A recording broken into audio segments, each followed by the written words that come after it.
een dorp van bijna 10.000 inwoners, geloof ik. Maar er is niet één die hier even willen voeren, op bij wijze van spreken. En ja, dat is nog wel een probleem hier.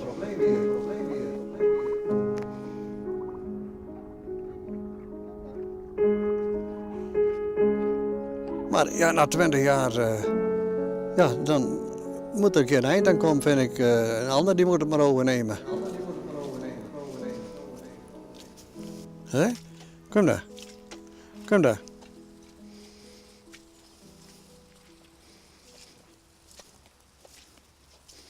Nou, ik ben hier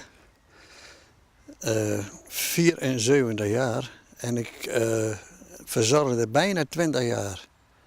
Bijna 20 jaar. En ja, daar komt dan over. Ik heb zin er een beetje af eigenlijk, laten we het zo zeggen. Je moet wel elke dag op en neer fietsen. Bijna 1,5 kilometer. En als het nou regent, of als het nou sneeuwt, of het is glad of het hagelt, dat maakt niet uit. Het moet wel even gebeuren. Dat ik ben verscheiden keren naar het broekje thuis gekomen, maar daar gaat het niet om, hoor. En nou?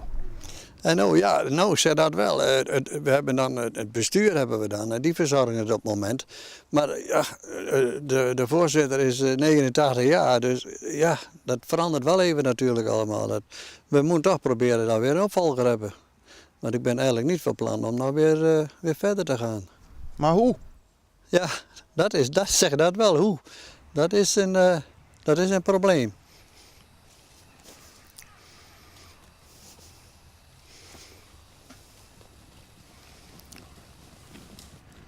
Maar ik heb voor een half jaar al gezegd dat ik er mee op zou houden. Dus. En ja, toen kwam de voorzitter en zei, meen je dat nou, dat je dat zei? Ja, ik zei, dat is waar. Dus nou, dan moet het toch zien dat we een opvolger krijgen. Ja, wij ben hier nou, dit is de komst voor een oproepje. Het is zo, ja, jullie zijn hier. Ik kan weten dat er wat reclame van komt, dat er nog iemand op afkomt. Maar je kan nou bij deze ik een oproepje dwaan op een camera, bedoel ik? Ja, dat zou kunnen. Dus mensen uit Oosterwolde en omgeving, als je op belang hebt, graag zoeken wij nog iemand dus die de dieren verzorgen wil en voeren. Het is maar een uurtje per dag.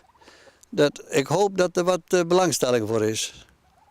Kom anders een keer langs hier op dit park. Dat zouden we graag leuk vinden. Dan sturen ze maar een e-mailtje naar hier. Oh ja. Zwaar je wij ervoor dat het bij hem te je lopen stuurt komt. maar een e-mail naar hier en dan regelt verder het Fries Dagblad of het tv. Omroep Friesland. Omroep Friesland mag ik zeggen. Omroep Friesland. Succes. Ja, ook. Ik wil binnen jou er net verantwoordelijk voor. Nee, echt niet.